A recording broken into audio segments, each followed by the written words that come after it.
What's up, guys? It's Coach Vassar. Thank you for joining me. OTF Audio Daily Beats. As always, if you're new, appreciate you being here.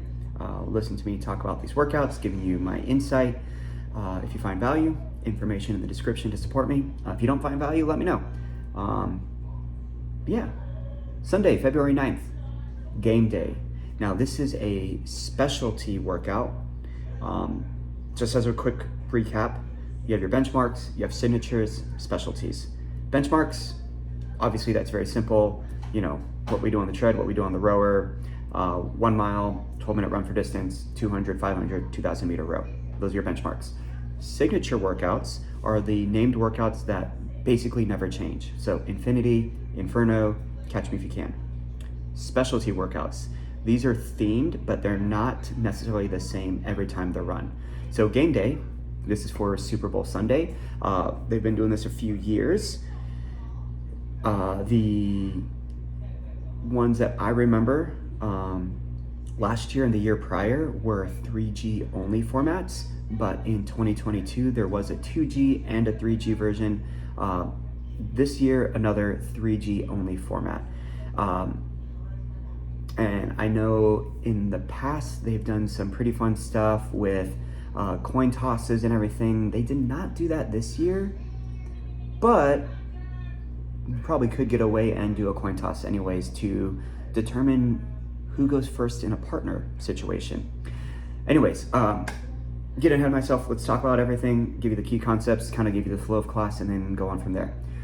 So first thing first, for game day, this is going to be a whole class setup. So when you guys take everyone into the room, have a OT beat start at that moment. You have the first 3 minutes to give them a recap and explanation of what's going to happen. And then from minute 3 to minute 9 is the warm-up of class. And then at minute 9, that's when you're starting block 1. Okay? So that's one thing. So you will have an overview slide to set up the theme.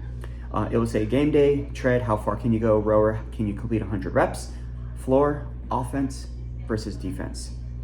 Then what you want to do is walk through floor block 1 only. And you're going to show them the circuit and the 2-minute warning.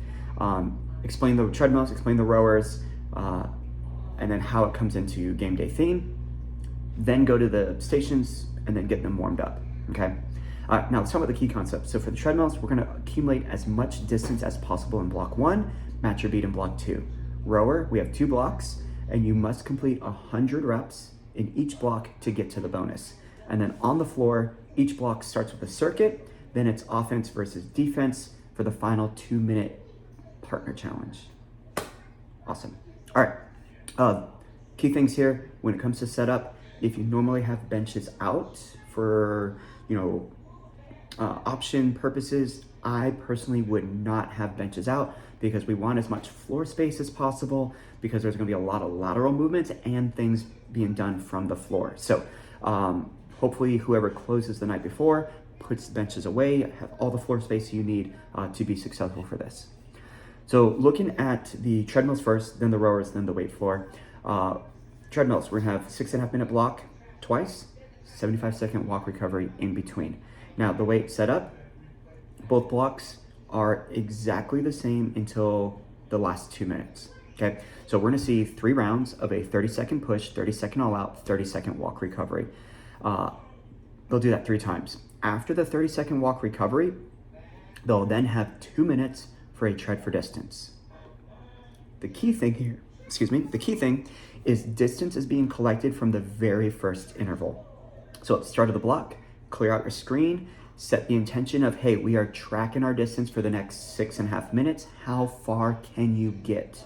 Okay, so we do not want them to reset for that 2-minute warning. Okay, however far they get at the end of 6.5 minutes, can they match your beat in block 2? The big difference in block 2 is the final 2 minutes. It's going to be a 90-second tread for distance into a 30-second all out. So the intention, of course, increase that speed for the final 30 to make sure they get that very uncomfortable feeling, and there's no doubt that they at least match, if not beat their distance. Knowing that distance is a priority here, this is one where the walk recoveries are beneficial to help lower like the average speed for these people. So they have a minute of work with the push all out, only 30 seconds to walk. Bring that speed down as much as possible because that will benefit them. That way they don't have to be as aggressive during the 2-minute warning and tread for distance, okay? Pretty simple on paper, especially compared to the day before where they had, a very similar situation with, push all out, walk recovery. So definitely coach to feel in. Heart rate response is going to go up, especially during those final 2 minutes. And especially if you have the energy around the room, really going for it, people really get into it. Now, there's a 2-minute transition, so just be aware of that. But once again, you've already explained block 1 for the weight floor and hopefully block 2 for the rower, so you don't have to constantly repeat that sequence. Now, rowers, we're gonna see a 200-meter push row and a bodyweight exercise for 25 reps. And they have 4 rounds of that. That will make a total of 800 meters, 100 reps. And then if they finish that, they row for distance. Block 2 is the same 200-meter push row and then another movement, okay? For block 1, we have quick lateral hops for 25 total reps. So every hop sideways is 1.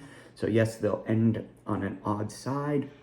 No big deal. It is what it is.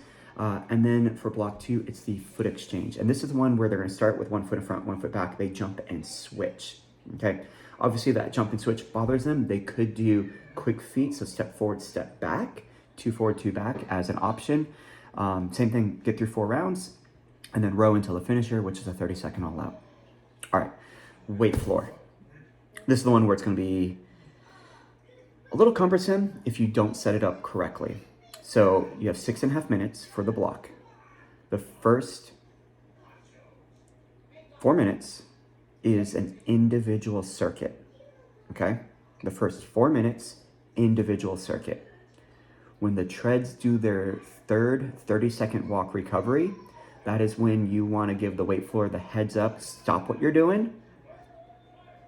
We're in our 2-minute warning, get ready for partner work, okay? Now, the circuit itself, pretty simple. Neutral grip push press for 8, dumbbell bicep curls for 8, and then the alternating 90-degree pop squat. And they'll have 8 total. And they're just gonna repeat that. So a nice little like upper body push, curl, squat motion. The block 2 circuit is high pull of power. So you got some hinge mechanics, tricep kickbacks, and the speed skater. Now for the speed skater, of course, they are going sideways. So be mindful of space. Same thing, they'll have 4 minutes to do that.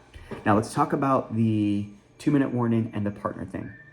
So this is gonna be set up where when you are talking about this in your whole class demo, rather than reference partner A, partner B, use real life people. So, Kelly and Stacy. Kelly is going to be performing, sprinter sit-ups for 6 reps. While Kelly's doing that, Stacy is doing full burpees. When she finishes the sprinter sit-up, she then has low plank jacks. That's when Kelly is going to do the Heisman until Kelly finishes the low plank jacks, okay?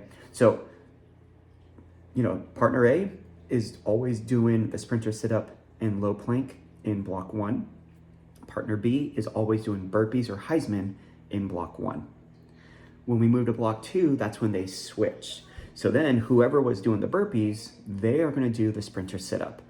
As I mentioned before, in the past we've used coin flips for determining things. They didn't do that this year, which I feel like is a missed opportunity. So I would still maybe do a coin flip and say, heads is, that's going to be this station who's partner A. So odds are heads, evens are tails, to determine who's going to be partner A, partner B, whatever, okay?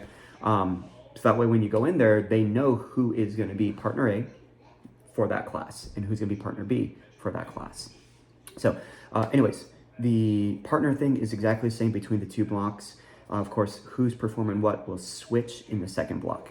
So we're gonna see increase of reps, sprinter sit up for 6, 8, 10, low plank jack, 6, 8, 10. The likelihood of people getting past 10 reps in the 2 minutes is very low, but if you have someone speeding through it, go for 12 of each, 14, okay? So keep in mind, of course, partner A, they're doing sprinter sit-up, low plank jack, 6 each, then 8 of each, then 10 of each, okay?